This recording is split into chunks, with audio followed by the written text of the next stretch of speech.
Negligence. ఎవడైనా చుక్క చుక్కను ఒడిసి పడతాడు రైతుల కోసం.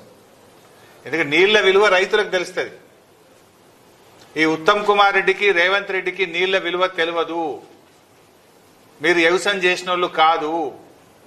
కేసీఆర్ గారు కేంద్ర మంత్రి ఉన్నా ముఖ్యమంత్రి ఉన్నా ఆయన వ్యవసాయం చేసే ఒక రైతు. ఆయన రైతు గనక ప్రతి చుక్కను ఒడిసి పట్టిండు, రైతాంగానికి నీళ్లు అందించిండు. మీరెన్నడూ వ్యవసాయం చేయలే, అందుకే మీకు నీళ్ల విలువ తెలియదు. ఇలా కృష్ణానదిలో నీళ్లు సముద్రం పాలవుతున్నాయి, గోదావరిలో నీళ్లు సముద్రం పాలవుతున్నాయి. గుడ్లప్పగిచ్చి రేవంత్ రెడ్డి ఉత్తమ్ కుమార్ రెడ్డి చూస్తా ఉన్నారు.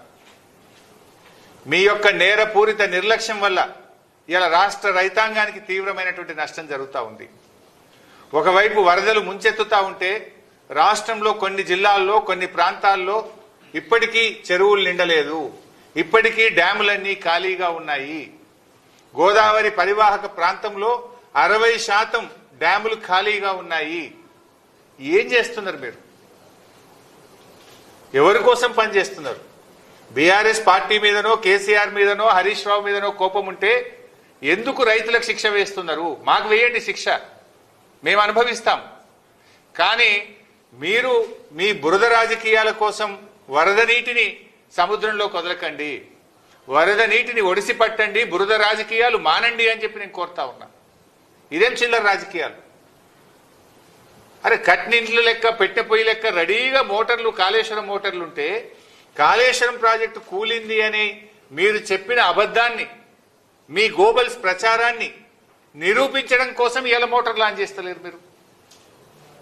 మీరు చెప్పిన అబద్ధాన్ని పదే పదే చెప్పింది. ఇలా నీళ్ళు వస్తే మీరు చెప్పిన అబద్ధాలని ప్రజలకు అర్థమవుతుందని కావాలని మీరు మోటార్ లాంచ్ చేస్తలేరు ఈరోజు. అరే ఒకటి నీళ్లు సముద్రం పాలు చేస్తారు. నేను వారం కిందనే చెప్పిన, అరే మంచి ఫోర్కాస్ట్ ఉన్నది, వర్షాలు పడబోతున్నాయి, మోటార్లు ఆన్ చేయండి, నింపండి అని చెప్పిన.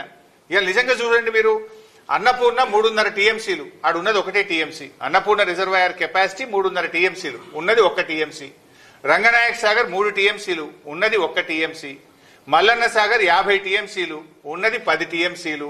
కొండపోచమ్మ సాగర్ 15 టీఎంసీలు, అక్కడ ఉన్నది 4 టీఎంసీలు. బస్వాపూర్ 12 టీఎంసీలు, అక్కడ ఉన్నది 1/2 టీఎంసీ. ఇవన్నీ నింపుకోవచ్చు కదా. యాసంగి పంటకు బ్రహ్మాండంగా నీళ్లు ఇవ్వచ్చు కదా. ఎందుకు నింపవు నాకు అర్థం కాదు. నీకేం అడ్డం వచ్చింది అని నేను అడుగుతా ఉన్నా. ఎందుకు కాళేశ్వరం కూలింది అన్నాం కదా, నీళ్ళు నింపితే ఎట్లా?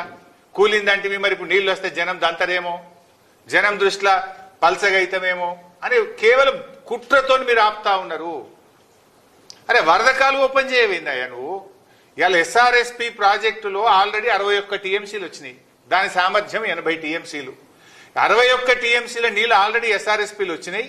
151,000 క్యూసెక్కుల వరద ఎస్ఆర్ఎస్పీకి వస్తుంది. అంటే రోజుకు 15 టీఎంసీల నీళ్లు ఒక్క రోజులో ఎస్ఆర్ఎస్పీ నిండుతుంది. నువ్వు వరద కాలువ ఓపెన్ చేసి మిడ్ మానేర్ ను ఎల్ఎండి నింపవా?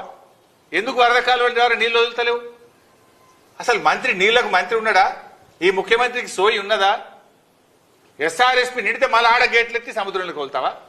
ఆడ మిడ్ మానేర్లో 30 టీఎంసీల మిడ్ మానేర్లో ఆడ ఉన్నది 10 టీఎంసీలే, ఇంక 20 టీఎంసీల నీళ్లు పడతాయి. అరే ఆడ మంచి గేట్ ఎత్తితే గ్రావిటీ ద్వారా కరెంటు ఖర్చు లేకుండా ఫ్రీగా నీళ్ళు వచ్చి మిడ్ మానేర్ నిండుతుంది. మిడ్ మానేర్ కింద ఎల్ఎండి ఉన్నది. ఇవాళ ఎల్ఎండిలో కూడా 24కు 7 టీఎంసీలే ఉన్నాయి నీళ్లు. 24కు ఎల్ఎండిలో 7 టీఎంసీలు ఉన్నాయి. మిడ్ మానేర్లో 30కి 10 ఉన్నాయి. ఆడ వరద కాలువ గేట్ ఎత్తితే చక్కగా వచ్చి మిడ్ మానేర్ నిండుతుంది, ఎల్ఎండి నిండుతుంది.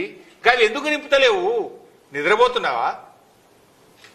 ప్రభుత్వం నడపడం చేతనైతలేదా? మోటార్లు వస్తావు, గేట్లు ఎత్తవు, నీళ్లు సముద్రం పాలు చేస్తున్నావు. మిడ్ మానేర్ నింపుకుంటే లక్షల ఎకరాల్లో పంట పండదా? ఇప్పుడు నేను చెప్పిన కాళేశ్వరం రిజర్వాయర్లను నింపితే లక్షల ఎకరాల్లో యాసంగి పంట పండదా? ఈసారి కాలం లేట్ అయింది. వానకాలంలో సగం కూడా సాగు కాలేదు. మరి ఈ నీళ్లను ఒడిసి పట్టుకుంటే రేపు యాసంగన్న పూర్తి స్థాయిలో పంట పంటది కదా. నీ ఉద్దేశం ఏంది? ఎందుకు ప్రాజెక్టులు పడావు పెట్టి నీళ్లను సముద్రం పాలు చేస్తున్నావు? What is wrong with you? వెంటనే మేము 2 విషయాలు డిమాండ్ చేస్తున్నాం. తక్షణమే రోజుకు 2 టీఎంసీల నీళ్లు తేవచ్చు ఎల్లంపల్లికి వెళ్ళి. 7 మోటార్లు ఉన్నాయి ఎల్లంపల్లిలో. 7 మోటార్లు నడిపితే 22,000 క్యూసెక్కుల నీళ్లు మిడ్ మానేర్కి వస్తాయి. ఎందుకు 3 మోటార్లే నడుపుతున్నావు? ఎందుకు 3 నడుపుతున్నావు? ఎందుకు నీళ్ళని సముద్రం పాలు చేస్తున్నావు? తక్షణమే 7 మోటార్లు ఒత్తాలే. 2 టీఎంసీల నీళ్లను మిడ్ మానేర్ నుంచి రోజుకు 1 టీఎంసీని అన్నపూర్ణ, రంగనాయక సాగర్, మల్లన్న సాగర్, కొండపోచమ్మ సాగర్, బస్వాపూర్ రిజర్వాయర్లకు తేవాలే. యాసంగి పంటలో లక్షలాది ఎకరాలకు నీళ్లు ఇయ్యాలని చెప్పి మేము కాంగ్రెస్ ప్రభుత్వాన్ని డిమాండ్ చేస్తా ఉన్నాం. ఎస్ఆర్ఎస్పి వరద కాలువ గేట్లు ఎత్తండి. వరద కాలువ ద్వారా మిడ్ మానేర్ నింపండి. మిడ్ మానేర్ నుంచి ఉన్న కాళేశ్వరం మోటార్లను ప్రారంభించి అన్ని రిజర్వాయర్లు, చెరువులు, చెక్ డ్యాంలు అన్ని కూడా నింపాలని చెప్పి మేము ప్రభుత్వాన్ని డిమాండ్ చేస్తున్నాం. ఇక్కడ అర్థం చేసుకోవాల్సింది ఏంటంటే, అన్నపూర్ణ అయినా, రంగనాయక సాగర్ అయినా, మల్లన్న సాగర్ అయినా, కొండపోచమ్మ సాగర్ అయినా, బస్వాపూర్ అయినా వర్షపు నీటితో నిండేటి కావు ఇవి. These are the artificial reservoirs.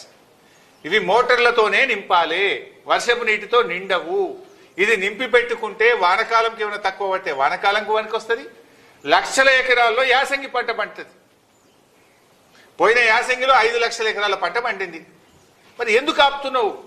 అరే కళ్ళ ముందు నీళ్లు సముద్రంలో కుదరబట్టి ఏం గోస పెడతావు? రైతుల్ని ఎరువులు ఇయ్యక గోస పెడతావు, పంటల బీమా లేక గోస పెడతావు, వ్యవసాయ పనిముట్లు అంతకే అసలే ఇయ్యవు. ఆ ఉన్న నీళ్లను సముద్రం పాలు చేసుడేంది? ఇలా నువ్వు చేసే కష్టమేంది నాకు అర్థం కాదు. కరెంటు ఫుల్లు, నీళ్లు ఫుల్లు, కట్కొత్తుడే కదా. ఇలా ఏమైంది?